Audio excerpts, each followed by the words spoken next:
Good morning students. तो अपन coordination compound अपना chapter पढ़ रहे थे, उसमें हमने जो लिगेंड वगैरह है और जो कॉम्प्लेक्स कंपाउंड है उनके नोमेनक्लेचर के बारे में चर्चा कर ली थी। आज अपन इस क्लास में जो कोऑर्डिनेशन कंपाउंड है उनमें जो आइसोमेरिज्म है समावेता उसकी चर्चा करेंगे। तो अपन देखेंगे आज उपसहसंयोजक यौगिकों में समावेता।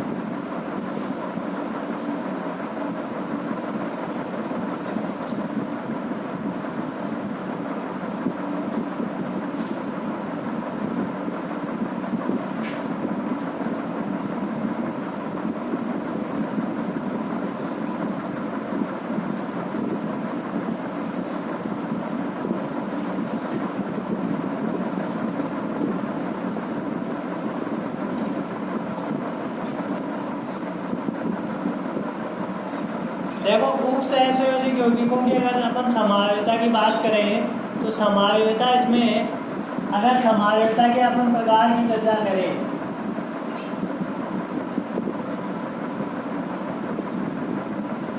तो अपन ने पढ़ा है कि समावेता के प्रकार समावेता होती क्या है, दो या दो से अधिक ऐसे यौगिक जिनके अणुसूत्र समान है लेकिन इनके संरचना सूत्र या त्रिविमीय व्यवस्था या आकाशीय व्यवस्था में क्या होती है, भिन्नता होती है। तो ये यौगिक एक दूसरे के क्या कहलाते हैं, समावयवी, और ये जो गुण है, गुणधर्म है, वो क्या कहलाता है, समावयवी। तो अपन संकुल यौगिकों में समावेता की बात कर रहे हैं तो यहाँ पर दोनों प्रकार की समावेता पाई जाएगी। एक तो संरचनात्मक समावेता भी यहाँ पर होगी और जो त्रिविमीय समावेता है वो भी इन यौगिकों में देखने को मिलेगी। अब यहाँ पर संरचनात्मक समावेता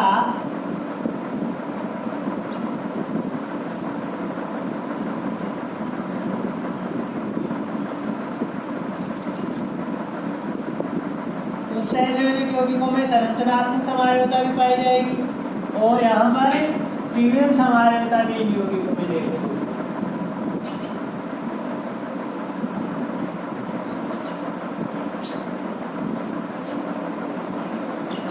संरचनात्मक समावेता के अगर अपन प्रकार की चर्चा करें तो कौन कौन सी संरचनात्मक समावेता देखने को मिलेगी, इसके प्रकार की बात करें तो पहला इसका जो प्रकार है वो है आपका आयनन समावेता। कौन सा, आयनन समावेता।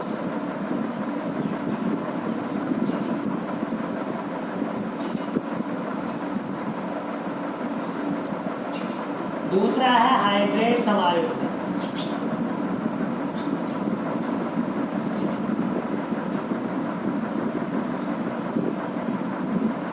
देखो, संरचनात्मक समावेता की परिभाषा अपने पास क्या हो जाएगी, दो या दो से अधिक ऐसे यौगिक जिनके अणुसूत्र तो समान होते हैं लेकिन संरचना सूत्र क्या होते हैं, भिन्न भिन्न होते हैं। अणुसूत्र एक ही होता है लेकिन उनका संरचना सूत्र क्या होता है, भिन्न भिन्न होता है। तो ऐसे कौन कौन सी समावेता संभव हो सकती है उसके अपन प्रकार पढ़ रहे हैं। तो पहला हो गया आपका आयनन समावेता, दूसरा अपन ने देख लिया हाइड्रेट समावेता, और अगर तीसरे प्रकार की बात करें तो बंधन समावेता, लिंकेज आइसोमेरिज्म, बंधन समावेता, ये आपका है। और अगर चौथे प्रकार की अगर बात करें तो अपने पास होगा उपसहसंयोजन समावेता, उपसहसंयोजन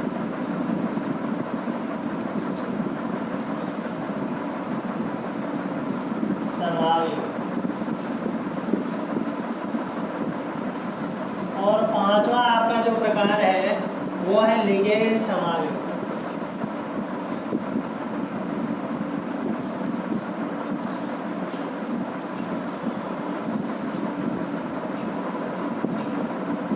और छठवां प्रकार अपनी बुक में दे रखा है वो आपका है उपसहसंयोजन स्थिति समावेता।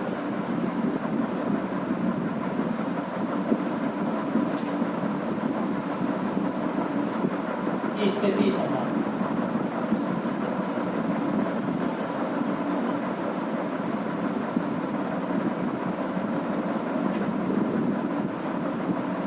ये अपन ने एक प्रकार देखे हैं कि संरचनात्मक समावेता है उसके अपन यहाँ पर कौन कौन से प्रकार का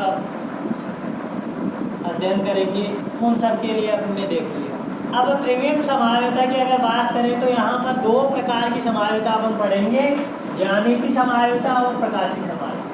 नंबर 1 है आपकी ज्योमेट्रिकल आइसोमेट्री, ज्यामितीय समायोता।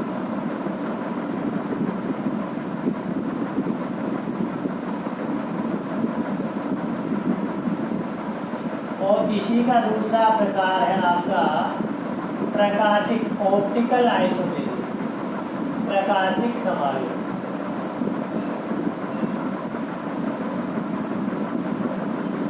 ये अपन ने यहाँ पर ऐसे देखा कि कौन सी समायोता की अपन चर्चा करने वाले हैं इस चैप्टर में, समायोता के अंदर। तो देखो समायोता होता क्या है, दो या दो से अधिक ऐसे एक ही यौगिक का अणुसूत्र तो समान होगा लेकिन उनके संरचना सूत्र या त्रिविम व्यवस्था भिन्न। दो या दो से अधिक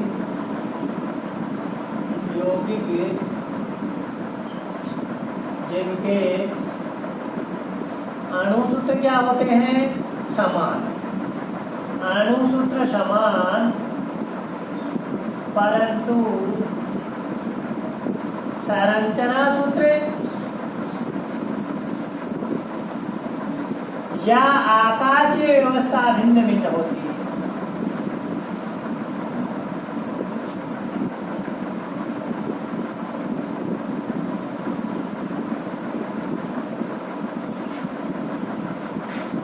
तो ऐसे यौगिक समावयवी कहलाते हैं। आइसोमर क्या कहलाते हैं, समावयवी। तथा यह गुणधर्म क्या कहलाएगा, समावयवी। बात समझ में आई होगी। दो या दो से अधिक ऐसे यौगिक जिनके अणुसूत्र तो क्या होते हैं, समान, मोलिकुलर फार्मूला सेम होता है लेकिन इनका जो संरचना सूत्र है या जो आकाशीय व्यवस्था है, जो त्रिविम व्यवस्था है, वो क्या होती है, भिन्न भिन्न। तो ऐसे यौगिक क्या कहलाते हैं, समावयवी कहलाते हैं एक दूसरे के। और ये जो गुण है ये क्या कहलाता है, समावयवता कहलाता है। अब अगर दो या दो से अधिक यौगिक ऐसे हैं जिनके अणुसूत्र तो क्या होते हैं, समान, परंतु संरचना सूत्र क्या होते हैं, भिन्न भिन्न। अणुसूत्र, ये देखो संरचनात्मक समावयवता क्या हो जाएगी, अणुसूत्र समान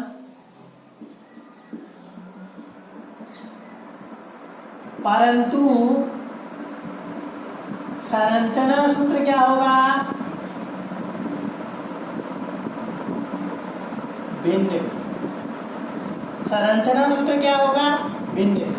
दो या दो से अधिक यौगिक जिनके अणुसूत्र समान होते हैं परंतु संरचना सूत्र क्या होता है, भिन्न भिन्न होता है, तो वो एक दूसरे के संरचनात्मक समावयवी कहलाते हैं तथा यह गुण संरचनात्मक समावयवता कहलाता है।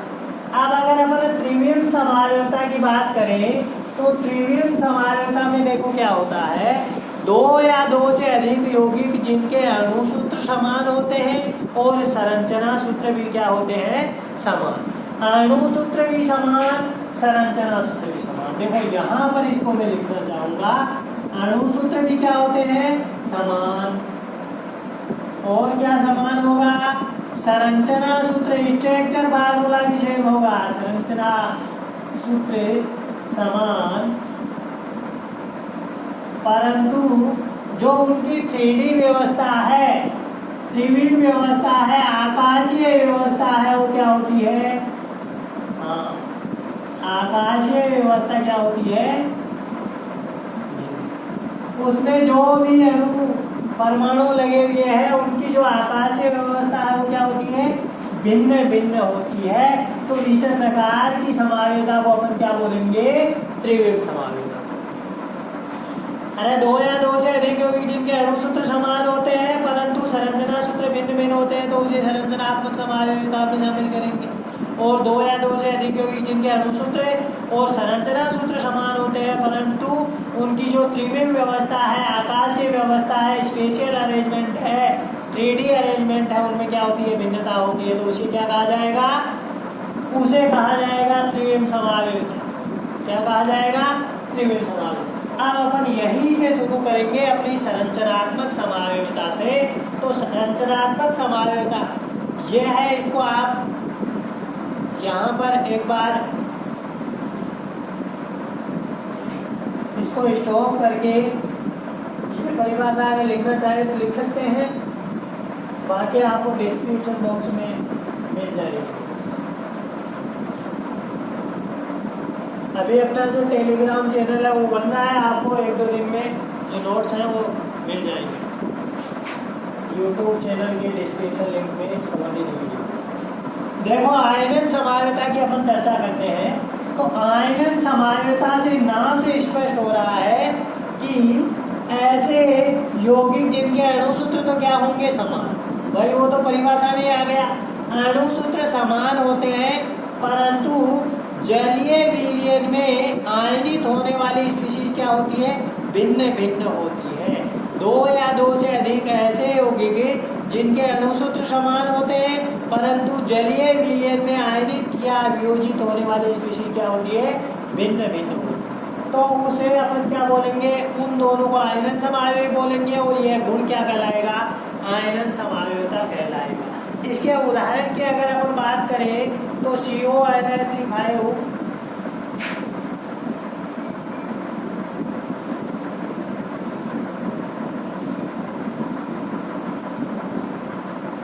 इस अणुसूत्र वाला जो यौगिक है वो आयनन समावेशता दर्शाए। ये वाला जो अणुसूत्र आपको पास लिखा गया है, इससे कॉम्प्लेक्स अपने पास बन सकते हैं। देखो अणुसूत्र तो समान ही होगा, लेकिन इससे अपन 2 संकुल यौगिक बनाएंगे, और दोनों संकुल यौगिकों में जलीय विलयन में आयनित होने वाली स्पीशीज क्या होगी, भिन्न भिन्न होगी। ऐसे देखो एक बार, अरे आयनित कौन सी स्पीशीज होगी, जो आयनन मंडल में है वो आयनन मंडल वाली स्पीशीज क्या होगी, आयनित होगी, प्रति आयन काउंटर आयन वाली। तो यहाँ पर एक बार तो प्रति आयन आपके पास क्या रह जाएगा, Br, और एक बार क्या हो जाएगा, SO4 हो जाएगा। तो इस आधार पर ये क्या दर्शाएगा, यहाँ पर आयनन समावेशता दर्शाएगा। अगर इन दोनों के आयनन समावेश की अगर बात की जाए तो यहाँ पर अपन पहला संकुल अगर लिखना चाहें तो मैं ऐसे लिख देता हूँ CONH3 Br, और मैंने लिख दिया SO4। ये आपके पास एक संकुल यौगिक हो गया। इस संकुल यौगिक के अलावा इसी अणुसूत्र से मैं दूसरा संकुल क्या बना सकता हूँ, कोबाल्ट। इसके साथ में मैंने जोड़ दिया NH3 और क्या ले लिया, SO4 अंदर ले लिया, और आपके जो आयनन मंडल में स्पीशीज है वो क्या हो गई।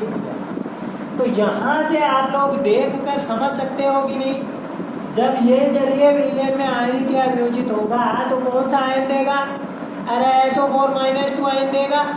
कौन सा आयन देगा, SO4 - 2 आयन देगा।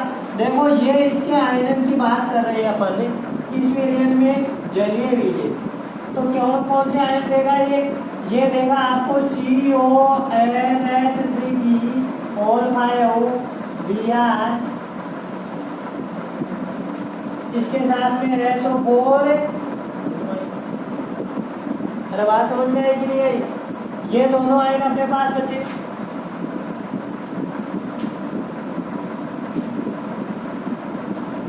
दोनों का चार्ज तो समान होगा, तब न्यूट्रल हो गए।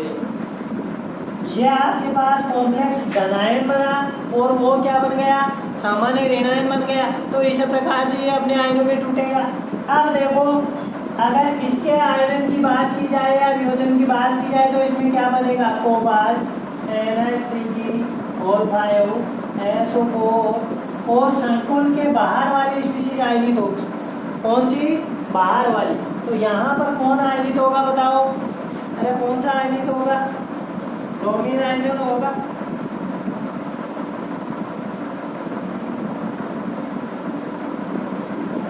क्या आयनित होगा यहाँ पर, देखो SO4 अंदर रह गया आपका, बाहर क्या बच गया, Br बच गया, Br-। इस पर भी -1 चार्ज आएगा क्योंकि कोबाल्ट +3 ऑक्सीजन अवस्था में रहेगा।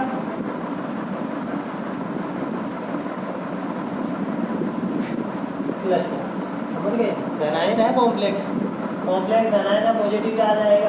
देखो इसका x मान लिया, इसमें -2 है, उधर जाएगा +2 हो जाएगा। तो 1 प्लस का ये और 2 प्लस के ये कितना हो गया, ऑक्सीकरण इसका +3 हो गया। और यहाँ पर अगर बात करें तो ये कोबाल्ट, इसका x मान लिया +2 चार्ज है, 1 Br उधर जाएगा, क्या हो गया, प्लस का हो गया। तो इस प्रकार से अगर जलीय विलयन में आयनित होने वाली स्पीशीज की बात करें तो एक बार सल्फेट आयन प्राप्त हो रहा है, एक बार क्या हो रहा है, ब्रोमाइड आयन प्राप्त हो रहा है, Br- आयन प्राप्त हो रहा है। अलग अलग जलीय विलयन में आयन दे रहे हैं कि नहीं दे रहे, इस कारण से इन दोनों को अपन ने क्या बोल दिया, आयनन समावयवी बोल दिया। क्या बोल दिया, आयनन समावयवी बोल दिया। अब ये जो आयनन समावयवी है, इनका पता करने के लिए क्या करते हैं, अपन इनकी रिएक्शन करवा देते हैं। जैसे अपने पास सल्फेट आयन बना, उसकी क्रिया अपन BaCl2 के साथ करते हैं तो सफेद रंग का BaSO4 का अवक्षेप प्राप्त होगा। इसकी क्रिया किसके साथ करवा देते हैं, BaCl2, बेरियम क्लोराइड के साथ जब ये रिएक्ट करेगा तो BaSO4 का अपन को श्वेत अवक्षेप प्राप्त होगा। अवक्षेप जो होते हैं उसे इस तरह से, ये आपकी किस कलर का होगा, श्वेत। बात समझ में आई कि नहीं आई। सल्फेट आयन की बेरियम क्लोराइड के साथ जब क्रिया कराई जाती है तो BaSO4 सफेद रंग का आपको क्या प्राप्त होता है, अवक्षेप प्राप्त होता है। इसी तरह अगर जो आपके पास ब्रोमाइड आयन प्राप्त हुआ है उसकी AgNO3 के साथ क्रिया करवा देते हैं, इसकी जो AgNO3 के साथ रिएक्शन करवा देंगे वो AgNO3, तो अपने पास AgBr का पीला अवक्षेप प्राप्त होगा। कैसी, पीला अवक्षेप, यह अवक्षेप प्राप्त होगा जिसका कलर कैसा होगा, पीला। इससे अपन को पता चल गया कि दोनों जो कॉम्प्लेक्स है वो भिन्न भिन्न है, दोनों जो कॉम्प्लेक्स कंपाउंड है वो क्या है, भिन्न भिन्न। तो इस प्रकार से अपन ये कह सकते हैं कि ऐसे संकुल यौगिक जिनका जो आयनन होने पर जलीय विलयन में भिन्न भिन्न आयन प्राप्त होते हैं तो उसे क्या बोलेंगे अपन, आयनन समावयवी, और ये गुण क्या कहलाता है, आयनन समावयवता। बात समझ में आई। अब दूसरी समावयवता की अपन चर्चा करेंगे, वो है आपका हाइड्रेट समावयव। हाइड्रेट समावयवता देखो,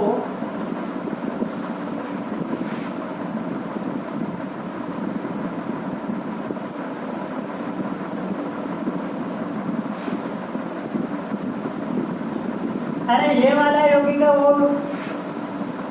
अपने पास NH3 है, इसमें अगर NH3 की जगह अपन क्या ले लें,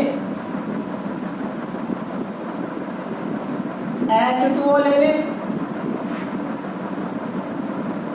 ये आपने ले लिया, जल ले लिया, तो ये जो जल है वो आयनन मंडल में भी रह सकता है और समन्वय मंडल में भी रह सकता है। बात समझ में आएगी नहीं आएगी, आयनन मंडल में भी रह सकता है और समन्वय मंडल में भी। तो अगर जल के अणु का आयनन मंडल और समन्वय मंडल में आदान प्रदान होता है तो उससे जो समावयवी प्राप्त होते हैं उसे क्या बोलते हैं अपने, हाइड्रेट समावयवता बोलते हैं। क्या बोलते हैं, हाइड्रेट समावयवता। ये समावयवता उत्पन्न कैसे होती है, देखो जल के अणु को अगर आपने बड़े कोष्ठक में जो स्पीशीज लिखी गई है उसके अंदर ले लिया तब तो वो एक लिगेंड की भांति कार्य करेंगे, और अगर उनको जल में ले लिया, उनको आयनन परिसर में ले लिया, तब वो अंतराकाशीय स्तर पर उपस्थित होंगे, होंगे कि नहीं होंगे। तो इस प्रकार के जल के अणु का आयनन मंडल व समन्वय मंडल में अपन क्या कर देते हैं, आदान प्रदान कर देते हैं, तो उससे जो समावयवता उत्पन्न होती है उसे अपन क्या बोलते हैं, हाइड्रेट समावयवता बोलते हैं। क्या बोलते हैं, हाइड्रेट समावयवता बोलते हैं। देखो ऐसे उपसहसंयोजक यौगिक जिनके अणु सूत्र तो क्या होते हैं, समान, परंतु जल के अणुओं की संख्या समन्वय मंडल व आयनन मंडल में क्या होती है, भिन्न भिन्न। समन्वय मंडल और आयनन मंडल में क्या होती है, भिन्न भिन्न। इसके लिए अपन एक उदाहरण लिखना चाहें तो Cr3 6H2,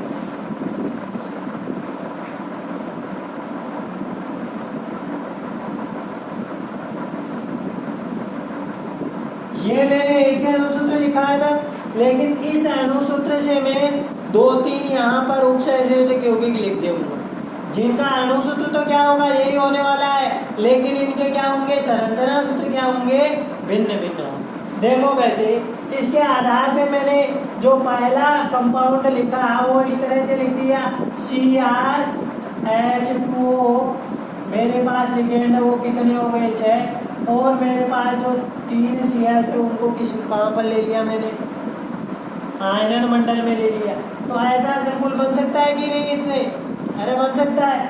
ये आपका एक कॉम्प्लेक्स हो गया। अगर इसका नाम लिखना चाहो तो क्या होगा भाई, बोलो देखिए। सबसे पहले संकुल धनायन का नाम लिख रहे हैं ना, तो संकुल धनायन का नाम लिखते समय क्या लिखेंगे, लिगेंड का नाम पहले हेक्सा, एक्वा, उसके आगे बोलो क्रोमियम, ऑक्सीकरण कितना होगा, है, और लास्ट में क्या जोड़ दिया, ये नाम हो गया इसका।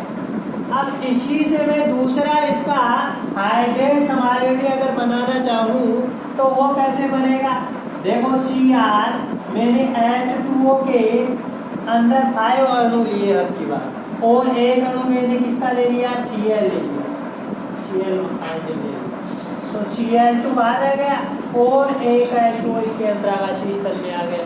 बात समझ में आएगी नहीं आई, तो ये इसका क्या हो गया, एक हाइड्रेट समावेशी हो गया। कैसे बना, जल के अणु का समन्वय मंडल व आयनन मंडल में आदान प्रदान होने से बन रहा है कि नहीं। यहाँ पर सारे के सारे जल के अणु बतौर लिगेंड कार्य कर रहे थे, यहाँ पर एक जल का अणु अंतराकाशीय स्थल में चला गया। बात समझ में आई कि नहीं आई, देखो इस तरह से एक Cl अंदर आ गया, एक H2 बाहर चला गया, तो ये भी इसका क्या हो गया, एक हाइड्रेट समावेशी हो गया। और इसके एक समावेशी की और चर्चा करें तो इस तरह से भी लिखा जा सकता है CrH2O होल 5 की जगह 4 कर दूं, Cl2 कर दूं, ये मेरा पास कॉम्प्लेक्स धनायन हो गया। एक Cl बाहर बच गया और बाहर कितने जल के अणु चले गए, 2 जल के अणु। बताओ ये तीनों कौन से समावेशी होंगे भाई, हाइड्रेट समावेशी होंगे। अरे कौन से समावेशी होंगे, हाइड्रेट समावेशी होंगे। हाइड्रेट समावेशिता कैसे उत्पन्न होती है, समन्वय मंडल व आयनन मंडल में जल के अणु के आदान प्रदान से उत्पन्न होती है। समझ में आ गई होगी बात। ये तीनों किसके उदाहरण हो गए, हाइड्रेट समावेशी के उदाहरण हो गए।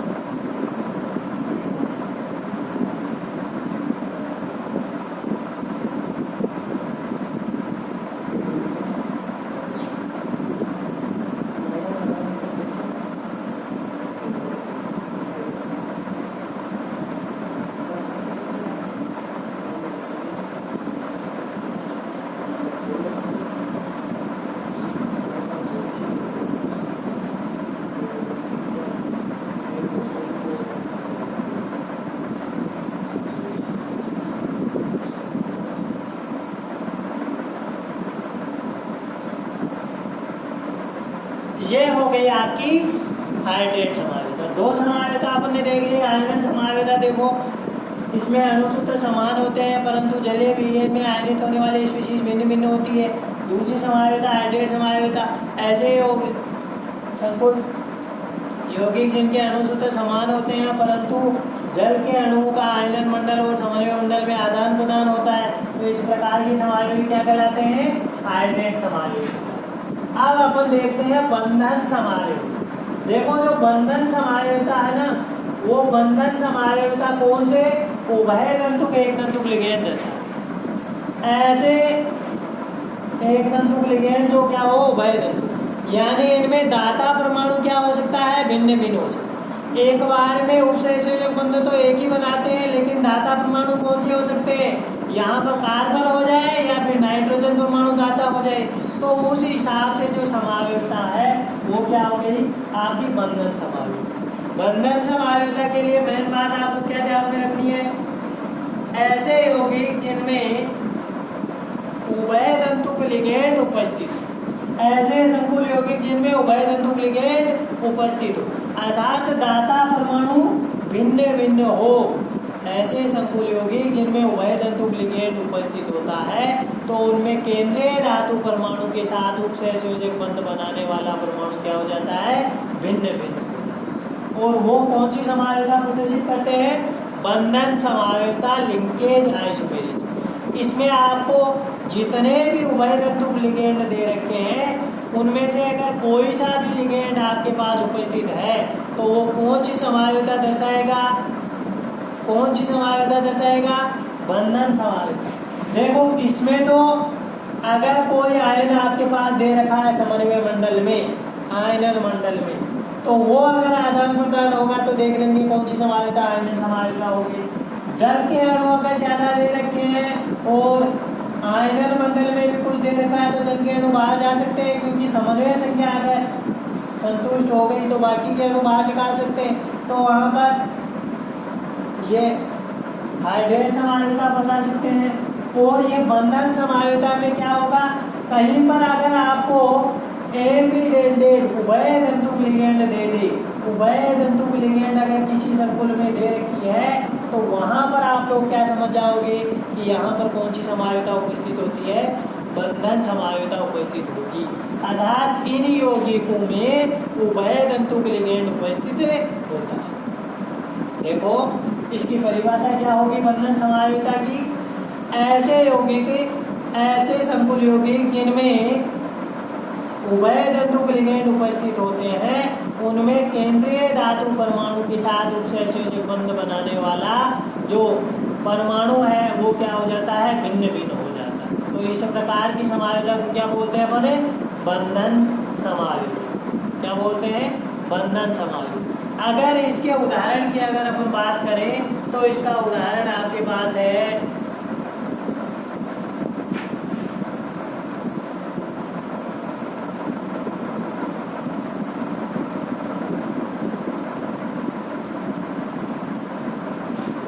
ये मैंने यहाँ पर साइनो लिगेंड डाली है, बात समझ में आई कि नहीं आई।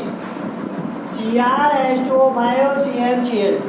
इस संकुल में ये Cn मैंने लिखा तो इससे अपने आप स्पष्ट हो गया कि इस केंद्रीय धातु परमाणु क्रोमियम को लोन पेयर कौन प्रदान करेगा, कार्बन।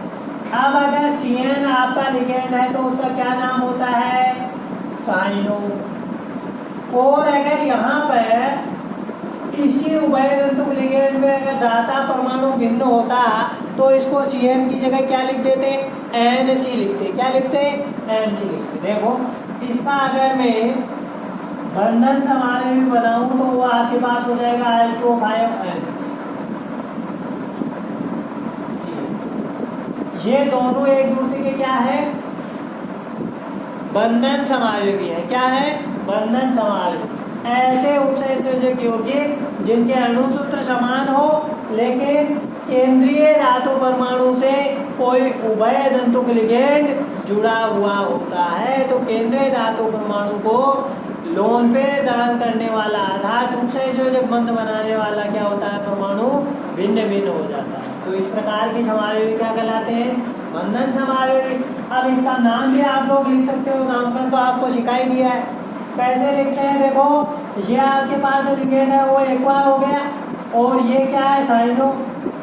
क्या है, साइनो। तो ए पहले आता है कि सी पहले आता है, ए पहले आता है तो कितने, तो पेंटा एक्वा, उसके आगे साइनो, बोलो आगे क्रोमियम ऑक्सीडेशन स्टेट बोलो। देखो Cl-1 Cl-2 दो और एक कितना हो गया, 3 चार्ज हो गए इस पर। क्रोमियम थर्ड, लास्ट में क्या लिखेंगे, क्लोराइड। क्या लिखेंगे, ये इसका मैंने आईपीएसी नाम दिया। इसी का जो बंधन समावेशी है उसी का आईपीएसी नाम क्या लिखेंगे।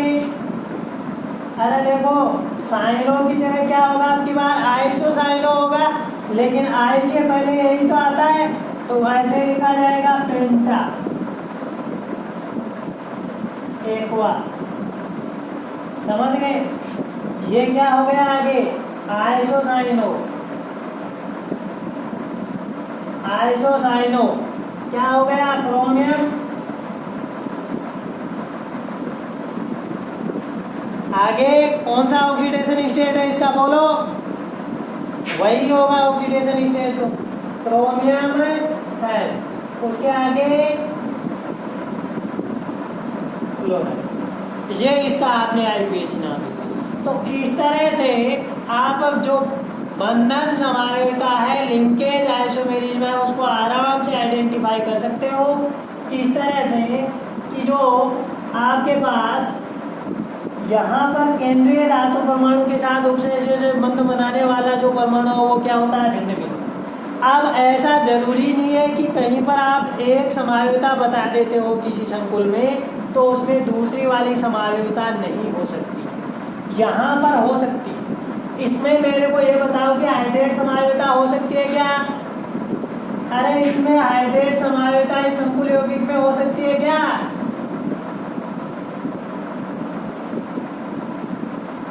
देखो यहाँ से जल का अणु एक बाहर जा सकता है, हाइड्रेट समायोगिता उत्पन्न हो सकती है, बिल्कुल इसमें हाइड्रेट समायोगिता हो सकती है। इसमें मेरे को ये बताओ कि आयनन समायोगिता हो सकती है क्या? बोलो, आयनन समायोगिता,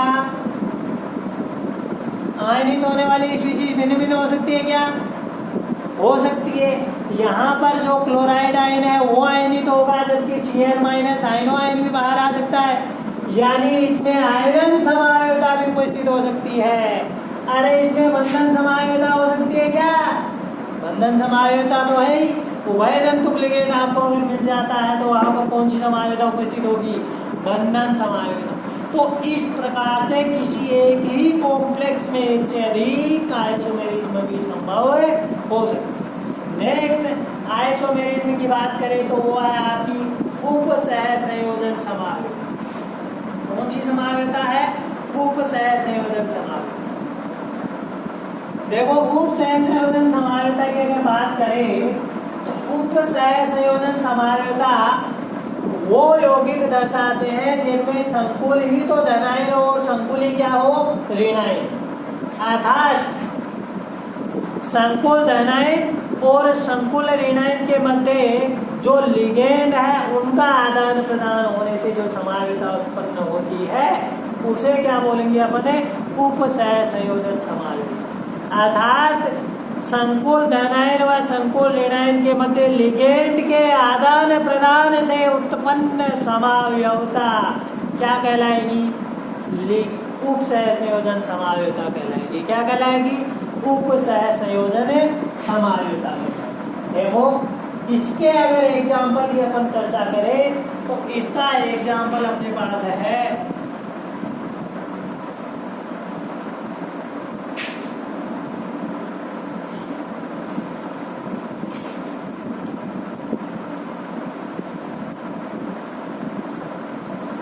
ये इसका उदाहरण हो गया, ये इसका उदाहरण हो गया।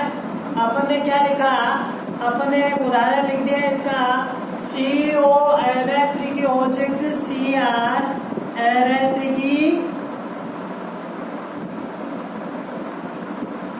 OH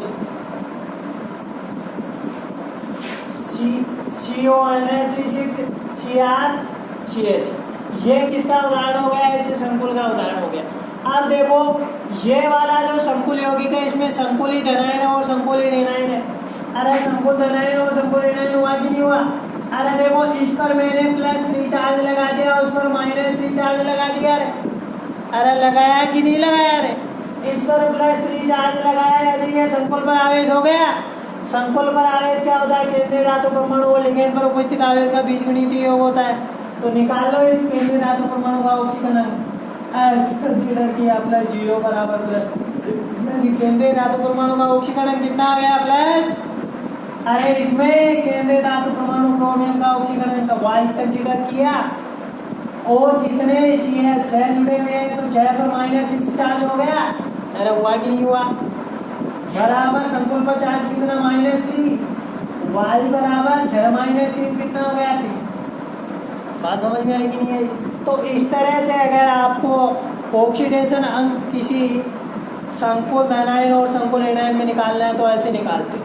अब देखो यहाँ पर बात करें तो ये जो संकुल धनायन है उस संकुल धनायन में केंद्रीय धातु परमाणु कौन रहे? कोबाल्ट। इस कोबाल्ट के साथ जुड़े हुए लिगेंड कौन सा है? अमीन। क्या जुड़ रहा है कोबाल्ट के साथ? यहाँ पर जो संकुल ऋणायन है उसमें केंद्रीय धातु परमाणु क्या है? क्रोमियम। हाँ, केंद्रीय धातु आए उसे क्रोमियम के साथ कौन से लिगेंड जुड़े हुए हैं? क्लोर। ऐसे जुड़े हुए हैं कि नहीं? लेकिन इससे मैं एक और संकुल यौगिक दूसरा लिख दूं। कैसे? COCl6।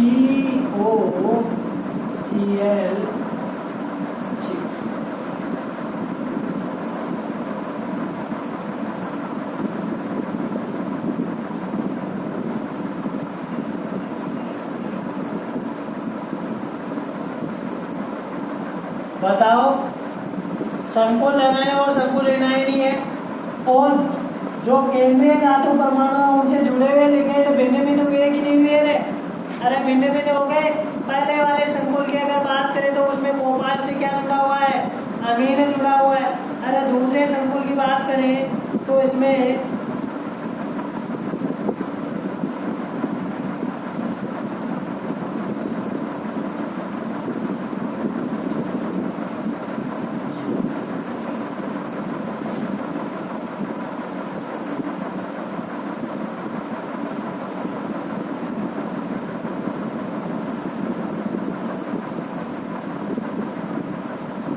ये वाला होगा।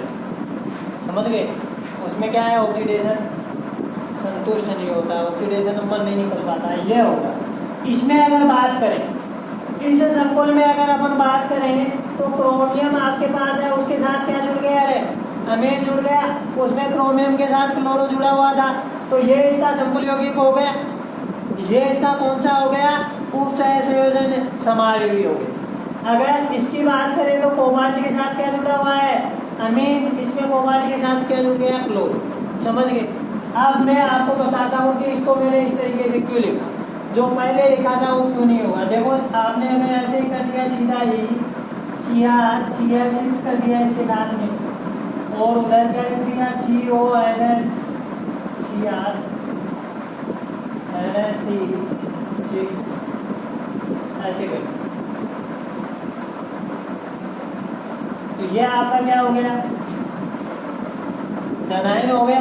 अब इस धनायन पर तो अपन पॉजिटिव चार्ज लगाएंगे, अरे लगाएंगे कि नहीं? इस पर क्या लगाएंगे? नेगेटिव चार्ज लगाएंगे। तो यहाँ से फिर इसका ऑक्सीडेशन नंबर ही नहीं निकल पाएगा। समझ गए ना? तो जो पहले आपके पास संकुल यौगिक दे रखा है, जो कॉम्प्लेक्स धनायन दे रखा है, उस धनायन में आप कौन सा लिगेंड प्रयुक्त कर लो? न्यूट्रल लिगेंड प्रयुक्त करो। कौन सा? न्यूट्रल। जिस पर कोई चार्ज ना हो वो वाला लिगेंड प्रयुक्त कर लो। जैसे यहाँ पर पहले अपने कोबाल्ट के साथ अमीन लिखा था कि नहीं लिखा था? अब ये जो क्रोमियम है इसके साथ अमीन लिखो। इस प्रकार से उसका उपसहसंयोजन समावयवी लिखना है, नहीं तो क्या हो जाएगा? आपका गलत हो जाएगा। समझ गए कि नहीं? अरे जो अमीन है ना उस पर अपन P+3 चार्ज लिख देंगे तो कोई फर्क नहीं पड़ेगा। ये क्रोमियम का +3 ऑक्सीडेशन स्टेट हो जाएगा। समझ गए? इस तरह से लिखना है। ये वाला ऐसा लिखना क्या है? गलत है। अपन ने पहले ध्यान। तो उपसहसंयोजन समावयवी क्या हो गया? ऐसे संकुल यौगिक जिनमें संकुल धनायन और संकुल क्या हो? ऋणायन हो। इन संकुल धनायन और संकुल ऋणायन के मध्य लिगेंड के आदान प्रदान से जो समावयविता उत्पन्न होती है उसे अपन क्या बोलते हैं? उपसहसंयोजन समावयविता बोलते हैं। क्या बोलते हैं? उपसहसंयोजन समावयविता। समझ में आ गया होगा? आगे वाली समावयविता की अपन चर्चा करें तो वह है आपकी लिगेंड समावयविता। क्या है? लिगेंड समावयविता। देखो, ऐसी में जो लिगेंड है वो स्वयं अपनी स्थिति समावयविता प्रदर्शित करे।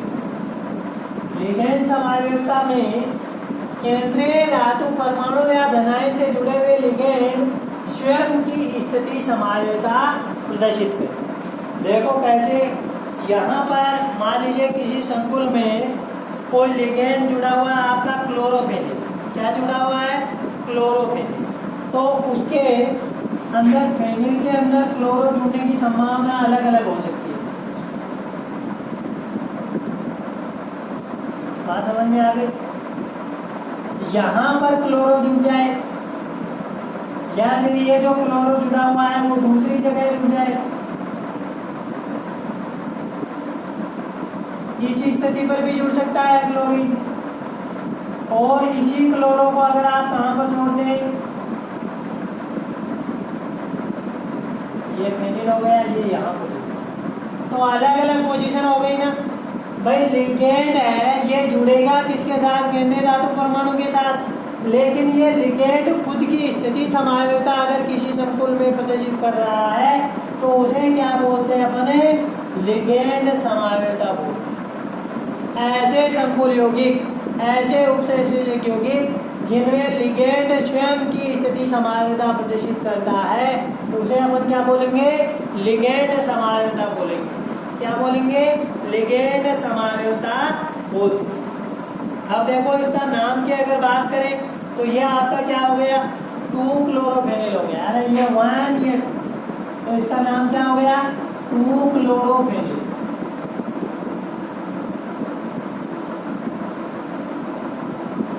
और इसके नाम की बात करें तो ये क्या हो गया? 1 2 3 3-क्लोरोफेनिल। और 1 2 3 4 ये क्या हो गया? 4-क्लोरोफेनिल। अरे हुआ कि नहीं हुआ? इस तरह से इन्हें संकुल यौगिकों में लिगेंड स्वयं की स्थिति समावयवता प्रदर्शित करता है। ये जो इससे जुड़ा हुआ जो क्लोरो है उसकी स्थिति में क्या होती है? भिन्नता। ऐसी तली पर अगर मिल जाए तो वहां पर अपन कौन सी समावयवता बोलेंगे? लिगेंड समावयवता बोलेंगे। अब ये तो आपको समझाया कि लिगेंड कैसे इसमें स्थिति समावयवता प्रदर्शित करता है। इसके उदाहरण की अगर बात करें तो इसका उदाहरण आपके पास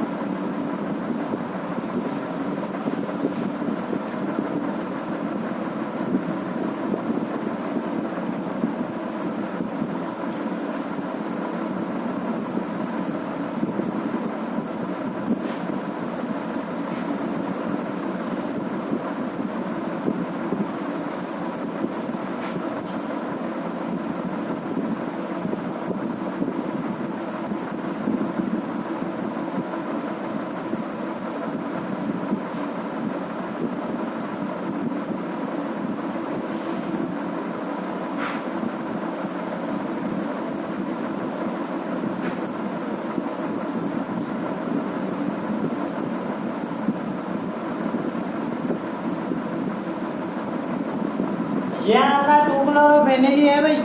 ये क्या है आपका? 2-क्लोरोफेनिल। देखो ये 2-क्लोरोफेनिल। अरे बेंजीन C6H6 होती है तो वहाँ पर एक वैलेंसी तो वैसे निकल रही थी। देखो यहाँ पर हाइड्रोजन होता है तब तो ये आपका बेंजीन हो गया C6H6। लेकिन यहाँ से ये हाइड्रोजन जुड़ा हुआ था, अर्थ पर हाइड्रोजन जुड़ा हुआ है। अब उस हाइड्रोजन की जगह अगर फ्री वैलेंसी पैदा हो गई तो ये आपका फेनिल हो गया। अब इस फेनिल में इस हमारे कार्बन पर भी एक क्लोरो जुड़ गया तो एक यहाँ से हाइड्रोजन कम हो गया, एक यहाँ से हाइड्रोजन कम हो गया तो C6H4 हो गया और ये क्या जुड़ गया इसमें? Cl।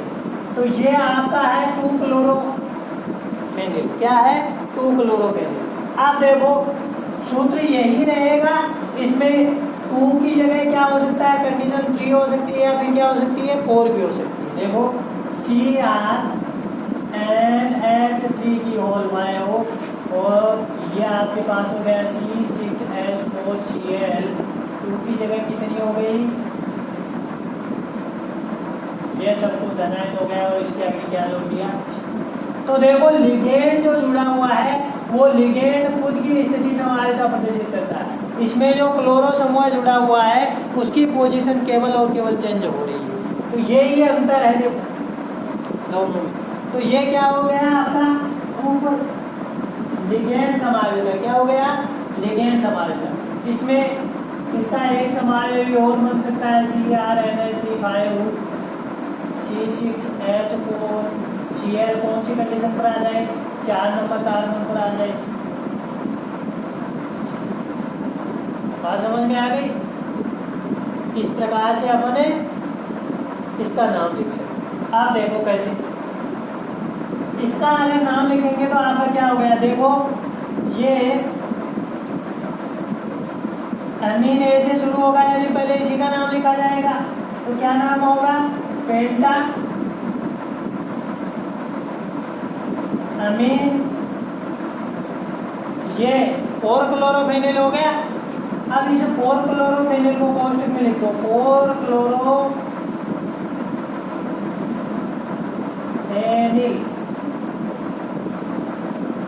उसके आगे क्रोमियम। देखो ऑक्सीडेशन स्टेट कितना होगा, 1 2 होगा, अरे 2 ही होगा। देखो यहाँ पर कोई चार्ज है नहीं, ये वाला है, सॉरी 3, कितना हो जाएगा, 3 क्लोरो जुड़ेगा। ये न्यूट्रल है, समझ गए। थर्ड आगे क्या जुड़ा हुआ है, क्लोराइड, क्या होगा। अब यहाँ पर इस उदाहरण में अगर बात करें तो ये 4 क्लोरोफेनिल आपने लिखा, उसकी जगह क्या लिखेंगे, 3 क्लोरोफेनिल लिख देंगे। इसमें क्या लिख देंगे, 2 क्लोरोफेनिल लिख देंगे। तो यहाँ पर हो क्या रहा है, लिगेंड स्वयं की स्थिति समायोजिता प्रदर्शित अगर किसी से करता है तो वहाँ पर कौन सी समायोजिता होगी, लिगेंड समायोजिता होगी। कौन सी समायोजिता होगी, लिगेंड समायोजिता। और लास्ट वाला आपके पास है उप सहसंयोजन स्थिति समायोजिता। कौन सा है, उप सहसंयोजन स्थिति समायोजिता। अब इसके जो उदाहरण है वो बहुत ही रेयर मिलते हैं। इसमें क्या होता है, देखो इसमें इस समायोजिता में सेतु लिगेंड होनी चाहिए। कौन से लिगेंड होनी चाहिए, सेतु लिगेंड। सेतु लिगेंड युक्त उप सहसंयोजक यौगिकों में ये वाली समायोजिता पाई जाती है। इसमें संरचना सूत्र जो होते हैं उसमें लिगेंड बंधन में भिन्नता पाई जाती है। लिगेंड बंधन में भिन्नता पाई जाती है। समझ में आई कि नहीं आई बात। लिगेंड बंधन में क्या पाई जाती है, भिन्नता पाई जाती है। तो वो कौन सी समायोजिता होगी आपकी, उप सहसंयोजन स्थिति समायोजिता। इसके अगर उदाहरण की अगर बात करते हैं तो इसके अंदर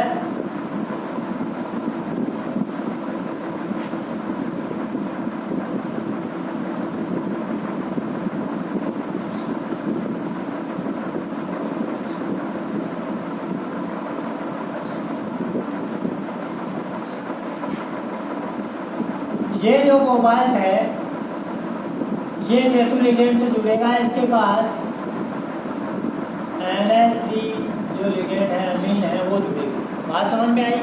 और यहाँ पर अपन बतौर जो ब्रिज लिगेंड है वो क्या प्रयुक्त करते हैं, NH2 और O2, N-मिडो और O2। बात समझ में आई कि नहीं आई। ये दोनों ही अपने पास क्या है, ब्रिज लिगेंड। ये दोनों ही क्या है, ब्रिज लिगेंड है। ये आगे जुड़े हुए हैं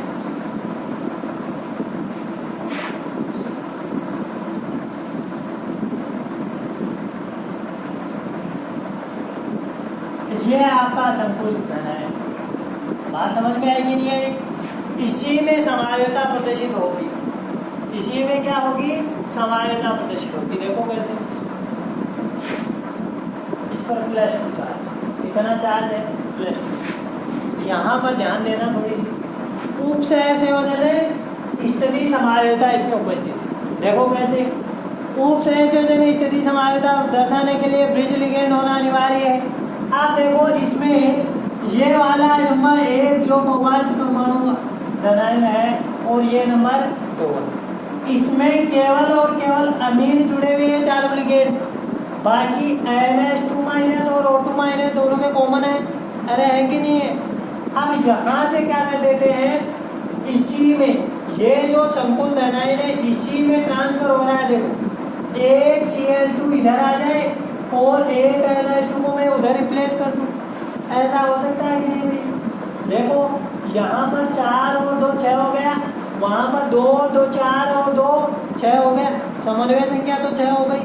लेकिन क्या हो सकता है, इस संकुल धनायन में ही कोबाल्ट से जो चारों अमीन जुड़े हुए हैं उनमें से एक अमीन 2 नंबर कोबाल्ट परमाणु धनायन पर चला जाता है। बात समझ में आई?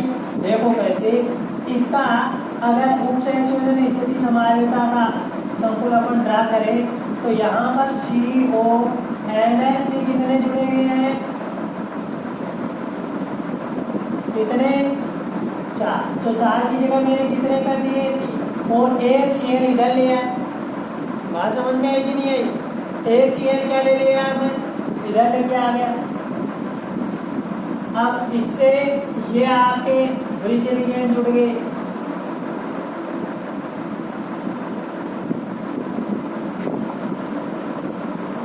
ये दूसरा कोबाल्ट धनायन, इससे NH2 2 पहले जुड़े हुए थे, 2 पहले जुड़ रहे थे ना अभी। अब एक और जुड़ गया तो NH3 कितने हो गए? 3 और एक क्या हो गया? Cl। अरे ऐसे लिख सकते हैं कि नहीं? ऐसे लिख सकते हैं भाई।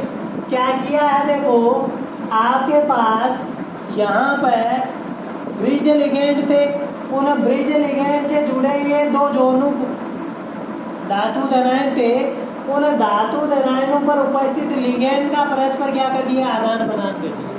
लिगेंड का क्या कर दिया? आदान प्रदान कर दिया। तो ये बात देखें तो इसमें देखो एकदम सम्मित हो गया ये। अरे सम्मित हुआ कि नहीं हुआ? देखो इधर भी 3 अमीन, इधर भी 3 अमीन, इधर एक क्लोरो, उधर भी एक क्लोरो, ये दोनों से जुड़े हुए हैं। तो ये क्या है? सममित है कि नहीं है? और ये वाला क्या हो गया? असम्मित।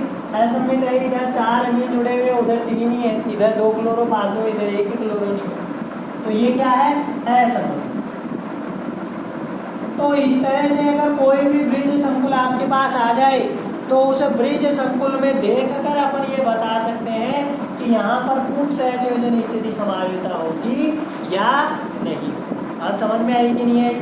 उप सहसंयोजन स्थिति समायोजिता होने के लिए आपके पास ब्रिज संकुल होना चाहिए, ऐसे ब्रिज लिगेंड उपस्थित होना चाहिए और उनमें जो धातु धनायन है उन धातु धनायनों पर उपस्थित जो लिगेंड है वह क्या हो जाएंगे? एक दूसरे के आदान प्रदान हो जाएंगे, रिप्लेस हो जाएंगे। तो इस प्रकार से जो समायोजिता उत्पन्न होती है उसे क्या बोलते हैं अपने? उप सहसंयोजन स्थिति समायोजिता। उप सहसंयोजन स्थिति समायोजिता में सेतु लिगेंड युक्त उप सहसंयोजक यौगिक होते हैं। यानी सेतु लिगेंड युक्त उप सहसंयोजक यौगिक जो होते हैं उनमें ये उप सहसंयोजन स्थिति समायोजिता पाई जाती है। इनके अणुसूत्र क्या होंगे? समान ही होंगे। अरे अणुसूत्र तो क्या होंगे? समान ही होंगे, परंतु संरचना सूत्र में लिगेंड बंधन में भिन्नता पाई जाती है। इस केंद्रीय धातु परमाणु से जुड़े हुए जो लिगेंड है वो कौन से? 4 अमीन और 1 एमिडो और एक क्या है? ऑक्सो। यही है ना।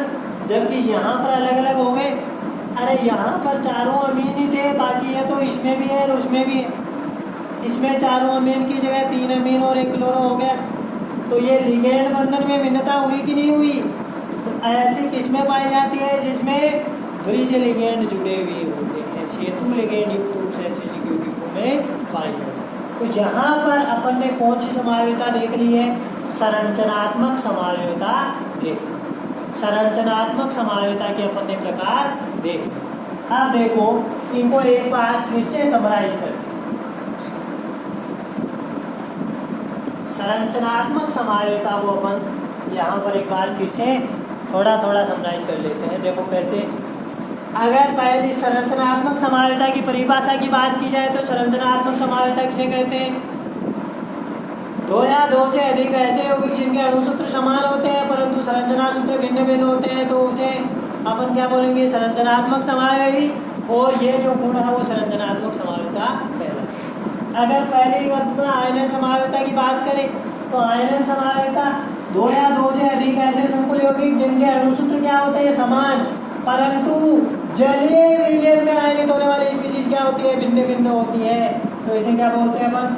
आयनन समायोजिता। अरे बेरियम सल्फेट का और बेरियम क्लोराइड का अवक्षेप प्राप्त हो रहा था कि नहीं हो रहा था? इसमें अलग अलग सल्फेट आयन से क्रिया करने पर और Cl- आयन से क्रिया करने पर एक जगह पीला अवक्षेप प्राप्त हो रहा था, एक जगह श्वेत अवक्षेप प्राप्त हो रहा था। दूसरी बात है हाइड्रेट समावेता की, तो हाइड्रेट समावेता किसे कहते हैं? ऐसे संकुल यौगिक जिनके अणुसूत्र समान होते हैं, परंतु जो आपका समन्वय मंडल है उस समन्वय मंडल और आयनन मंडल में जो जल के अणु जुड़े हुए हैं उनकी संख्या क्या होती है? भिन्न भिन्न। यानी ये जो जल का अणु है वो समन्वय मंडल में भी रह सकता है, अरे एक्वा बतौर लिगेंड भी कार्य कर सकता है, और आयनन मंडल में भी जा सकता है। यानी जल के अणुओं का समन्वय मंडल व आयनन मंडल में आदान प्रदान होने से जो समावेता उत्पन्न होती है उसे क्या बोलते हैं? आयनन समावेता। क्या बोलते हैं? हाइड्रेट समावेता। क्या बोलते हैं? हाइड्रेट समावेता। बंधन समावेता की बात करें तो बंधन समावेता ऐसे उपसंयोजक यौगिक जिनमें उभय तंतु के एक तंतु लिगेंड जुड़े हुए होते हैं वो क्या प्रदर्शित करते हैं? बंधन समावेता। जैसे Cl- NC-, नाइट्रोजन परमाणु डोनर हो सकता है या क्लोरीन परमाणु डोनर हो सकता है। तो ये क्या हो गई? आपकी बंधन समावेता हो गई। उपसंयोजन समावेता, उपसंयोजन समावेता में क्या होगा? इनमें संकुलित तो धनायन होंगे और संकुलित क्या होंगे? ऋणायन। और संकुल धनायन और संकुल ऋणायनों के मध्य क्या लिगेंड का क्या कर देते हैं? अपन ट्रांसफर कर देते हैं। देखो इसका उदाहरण देखा था CO-3 CrCl6 देखा था कि नहीं देखा था? वो वाला कॉम्प्लेक्स ही धनायन और कॉम्प्लेक्स ही क्या हो? ऋणायन। तो इनमें परस्पर लिगेंड का क्या हो जाता है? आदान प्रदान होने से जो समानता उत्पन्न होती है उसे उपसंयोजन समावेता। उसके आगे लिगेंड समावेता। लिगेंड समावेता में अपन ने देखा कि इसमें इन यौगिकों में लिगेंड स्वयं की स्थिति समावेता प्रदर्शित करते हैं। जैसे 2-क्लोरोफेनिल है, 3-क्लोरोफेनिल है, 4-क्लोरोफेनिल है।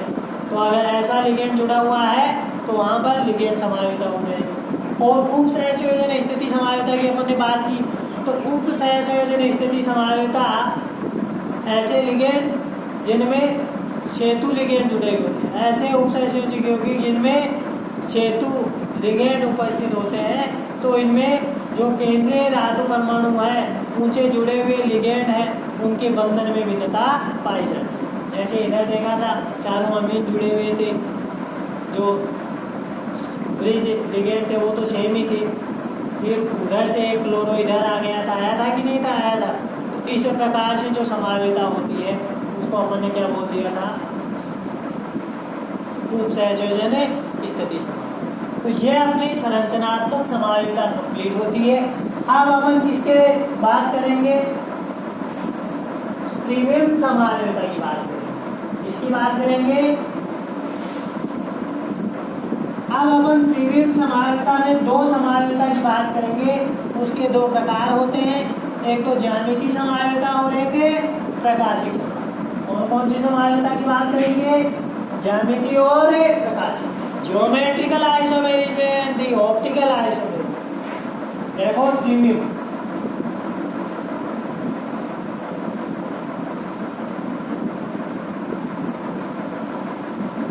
कौन सी समावेता की बात कर रहे हैं?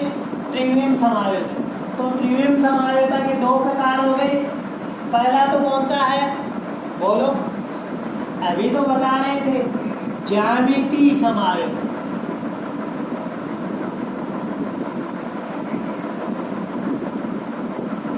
और दूसरा कौन सा प्रकार होता है इसका? प्रकाशिक।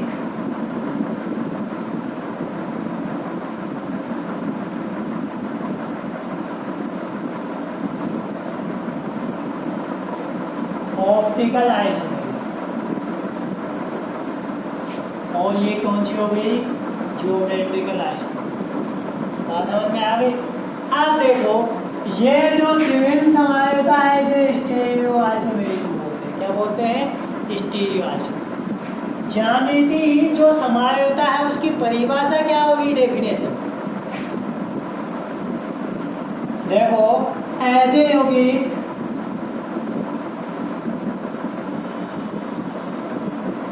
जिनके अणुसूत्र, संरचना सूत्र समान परंतु क्या भिन्न होती है? अरे क्या भिन्न होती है?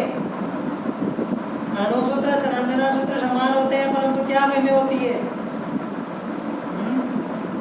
केंद्रीय धातु परमाणु से जो लिगेंड जुड़े हुए होते हैं उनकी व्यवस्था क्या होती है? भिन्न भिन्न होती है। क्या होती है? भिन्न भिन्न होती है। तो वहाँ पर क्या होती है?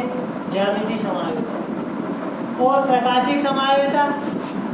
ऐसी समावेता जिनके अणुसूत्र भी समान होते हैं, संरचना सूत्र भी समान होते हैं, लेकिन जो समतल सूर्यित प्रकाश है उसके प्रति जो व्यवहार है, जो प्लेन पोलराइज्ड लाइट है, उसके प्रति क्या होता है? व्यवहार भिन्न भिन्न होता है। उसे क्या बोलते हैं? प्रकाशिक समावेश। क्या बोलते हैं? प्रकाशिक समावेश। अब देखो यहाँ पर ज्यामिति में भिन्नता होती है, केवल और केवल क्या होती है? ज्यामिति में। अणुसूत्र भी समान होगा, संरचना सूत्र भी समान होगा, लेकिन ज्यामिति में क्या होगी? भिन्नता। तो उसे क्या बोलते हैं अपन?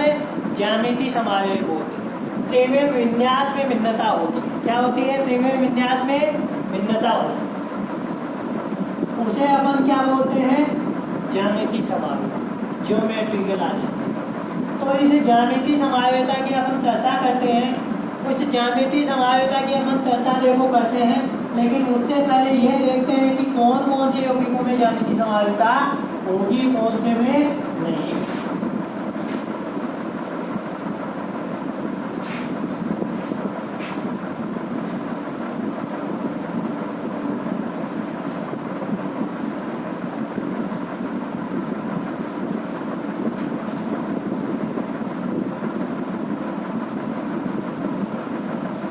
बाकी ये जो है ना समावेशता, वो अपने एक अलग से चैप्टर है, उसमें पढ़ेंगे।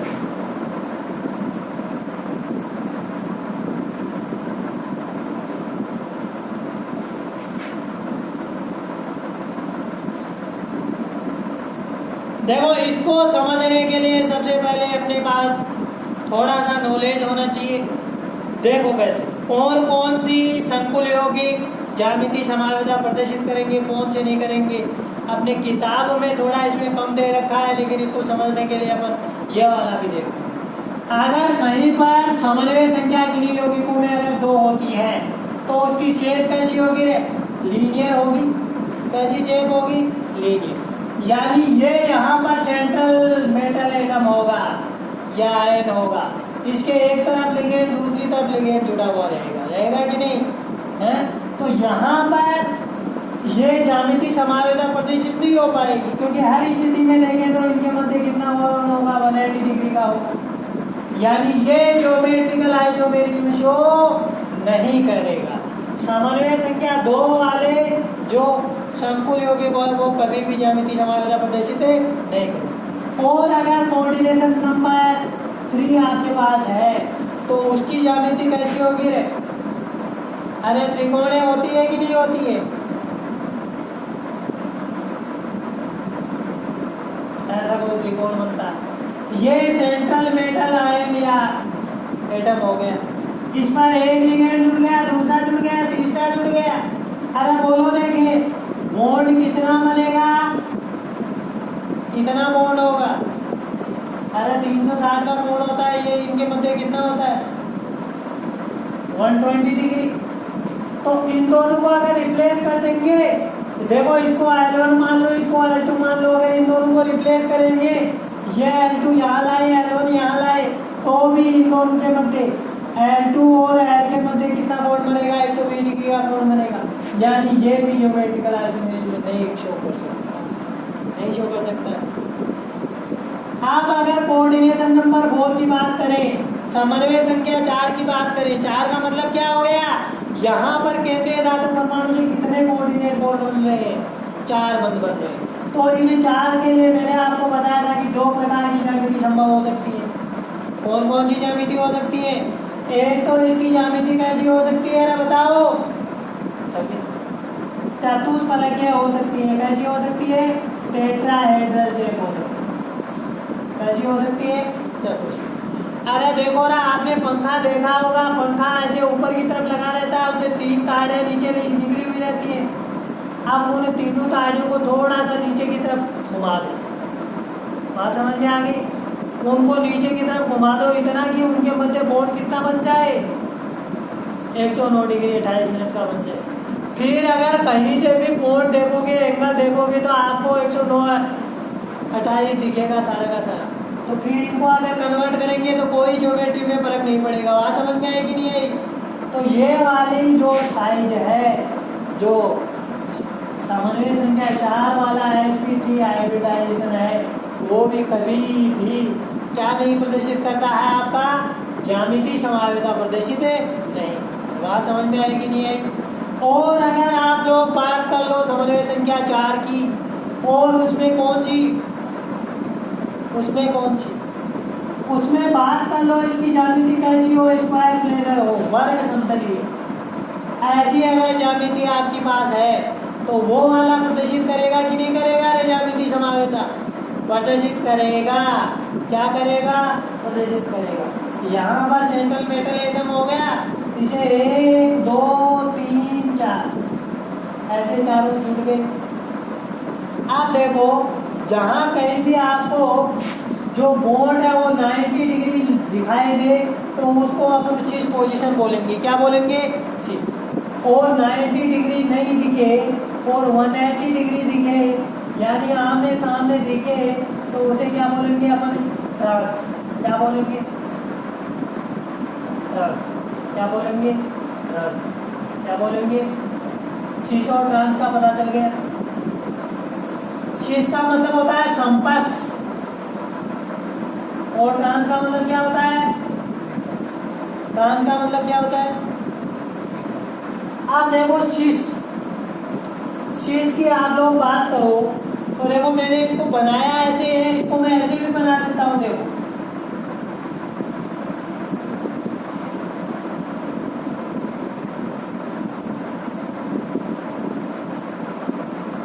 ये सेंट्रल मेटल एटम हो गया, ये लिगेंड एक जुड़ गया, ये दूसरा लिगेंड जुड़ गया, ये तीसरा जुड़ गया और ये चौथा जुड़ गया।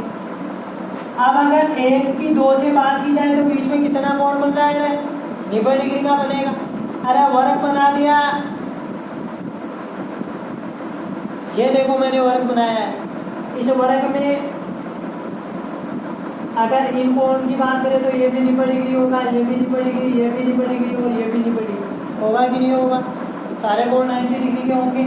तो ये एक की अगर 2 से 1 व 2 की बात की जाए, या 2 व 3 की बात की जाए, या 3 व 4 की बात की जाए, या 4 के साथ किसकी बात की जाए?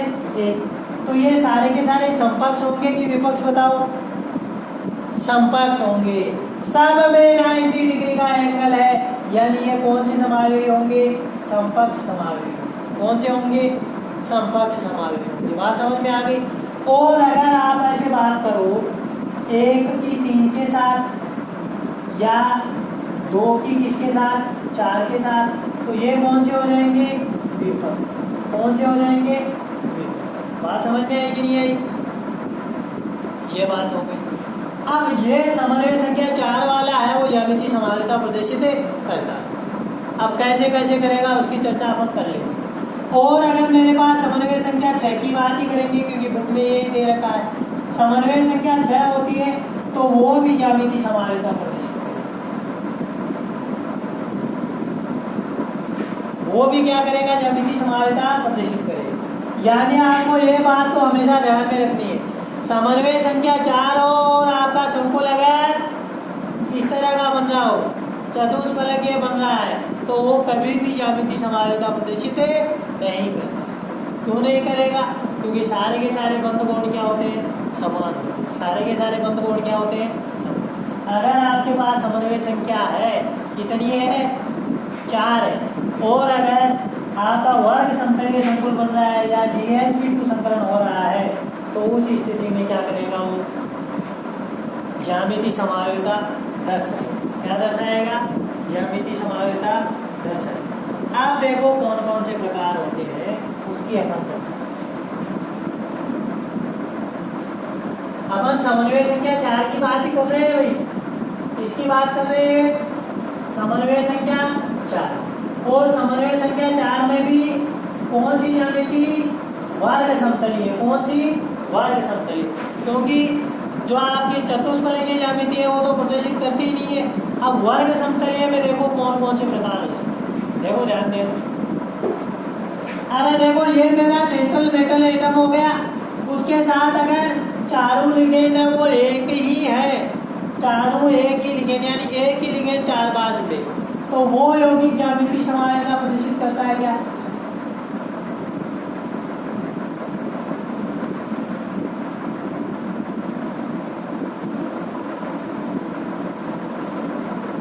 बताओ बताओ दर्शाएगा या नहीं?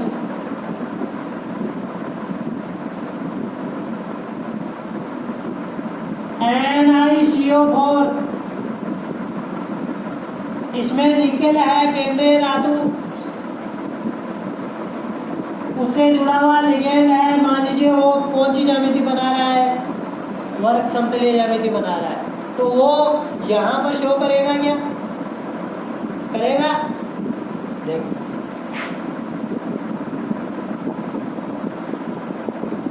अरे ये चारों समान है, ये शेयर जुड़ गया, ये शेयर जुड़ गया, ये शेयर जुड़ गया, ये शेयर जुड़ गया, ये सेंट्रल मेटल है।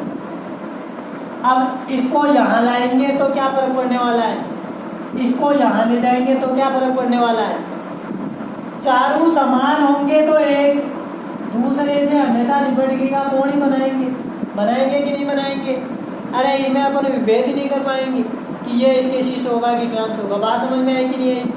तो अगर चारों समान ही लिगेंड जुड़े हुए हैं केंद्रीय धातु परमाणु से, तो वो यहाँ पर ज्यामिति समायोजन प्रदर्शित नहीं करेगा, नहीं करेगा। अगर Ma3B हो, Ma3 यानी 3 तो एक ही प्रकार के लिगेंड और एक भिन्न हो, तो वो ज्यामिति समायोजन प्रदर्शित करेगा क्या? अरे सोच कर बताओ।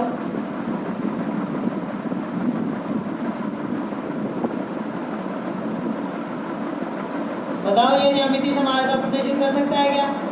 नहीं करेगा, क्योंकि ए के साथ ये निभेगा, ए के साथ ये निभेगा, और ये इसके साथ कितने का कोण बनाएंगे? निभेगा बनाएंगे। एक ए के साथ ये, एक ए के साथ बी कितने का कोण बनाएगा? निभेगा।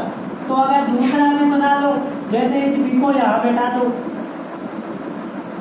तो भी ये एक ए के साथ निभेगा बनाएगा, एक ए के साथ 180 का कोण बनाएगा, बाकी दो के साथ निभेगा बनाएगा, तो इसमें भी विभेद नहीं कर पाएंगे। बात समझ में आई कि नहीं आई?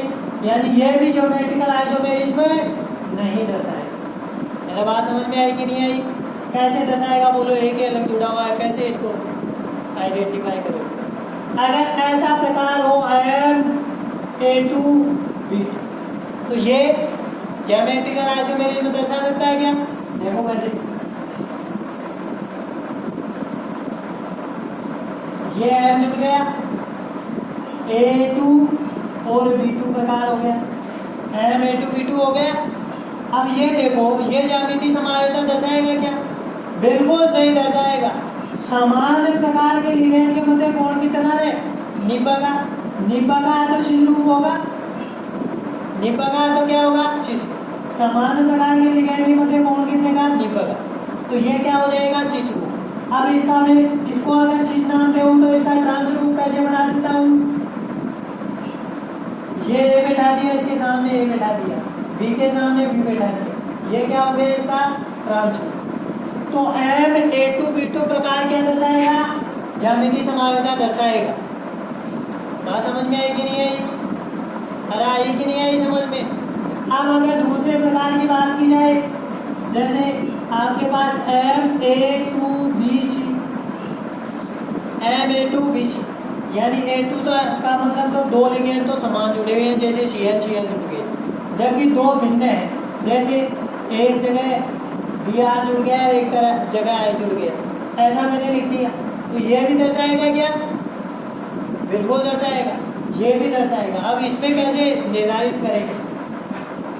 देखो, समान प्रकार के लिगेंड के मध्य कोण अगर 90 डिग्री का है तो वो क्या होगा? शीश होगा।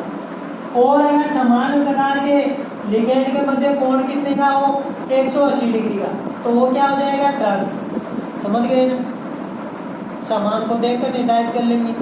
अरे समान को देखकर निर्धारित कर लेंगे, समान प्रकार के लिगेंड के मध्य कोण कितने का, इतने का 180 का, तब क्या होगा ट्रांस ओपोजिट। और समान प्रकार के लिगेंड के मध्य कोण कितने का 90 का, तब वो कौन सा हो जाएगा सिस। समझ में आ गई बात। ऐसे BC को भी देखकर अगर BC पास में हो तब तो सिस होगा और BC ऑपोजिट हो तब क्या हो जाएगा ट्रांस हो जाएगा, ऐसे भी देख सकते हैं। और आगे वाला प्रकार हो गया MABCD, यानी चारों लिगेंड भिन्न भिन्न हो, यह तो दर्शाएगा। MABCD यानी ये केंद्रीय धातु परमाणु है,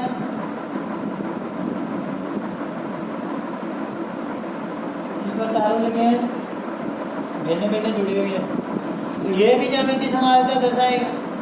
बात समझ में आई कि नहीं आई? ये ऐसे होगा तब ये जो B है वो D के साथ क्या है विपक्ष है कि नहीं है। और अगर इन दोनों को मैं इंटरचेंज कर दूं, देखो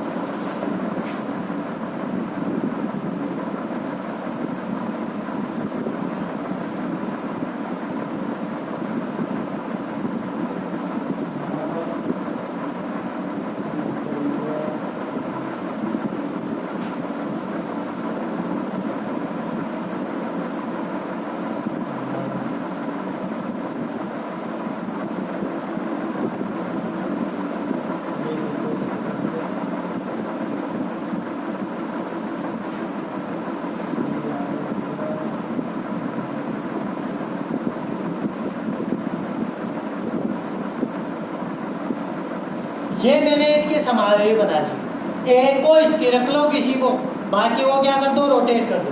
देखो कैसे मैंने बी को यहाँ पर क्या कर दिया स्थिर, ए को स्थिर कर लिया, बी को स्थिर रख लिया, बी इसी कोने पर है। समझ में आई कि नहीं आई बात? बाकी लिगेंड को घुमाया कैसे, एक बार ये जो ए यहाँ पर था और डी यहाँ पर थे, इनको घुमा दिया, इसे डी को वहाँ ले गया, ए को यहाँ ले आया। बात समझ में आई कि नहीं आई? इस कंडीशन में मैंने क्या किया, इन दोनों को घुमा दिया, ये जो डी यहाँ पर बैठा था इसको यहाँ ले आया, इसी को यहाँ ले आया। अब देखो बी के सापेक्ष अगर बात करें तो बी के सापेक्ष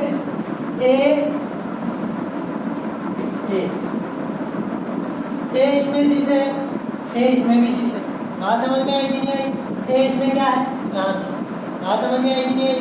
तो ये ट्रांस रूप हो गया, ये दो क्या हो गए सिस रूप हो गए। अरे आया कि नहीं आया? देखो कैसे इसे बी के सापेक्ष में बात कर रहा हूँ, बी के सापेक्ष सी, बी के सापेक्ष क्या देख रहा हूँ सी, तो सी इसमें ट्रांस है कि नहीं है? ये कोण कितने का बनना है 180। बात समझ में आई?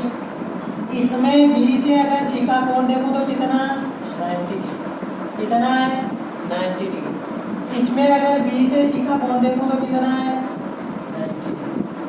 तो अगर इस बी के सापेक्ष अगर मैं सी को निरूपित कर रहा हूँ तो ये अगर विपक्ष रूप होगा, ये अगर विपक्ष रूप है तो ये कौन सा होगा समपक्ष, और ये वाला भी कौन सा होगा समपक्ष। बात समझ में आई कि नहीं? तो इस तरह से समपक्ष विपक्ष का निर्धारण करें। अब इनके बारे में वर्ग समतलीय संकुल है, उनमें आपको बता दिया कि कहाँ पर ज्यामितीय समानता संभव हो सकती है, कहाँ पर नहीं होगी। इस स्थिति में दो चीज बन जाएंगे और एक क्या बन जाएगा ट्रांस बन जाएगा ऐसे। बाकी इसके बारे में है वो अपन नेक्स्ट क्लास में आगे देखेंगे। आपको इसका जो नोट्स हैं वो इसके डिस्क्रिप्शन बॉक्स में एक में अवेलेबल हो जाएंगी।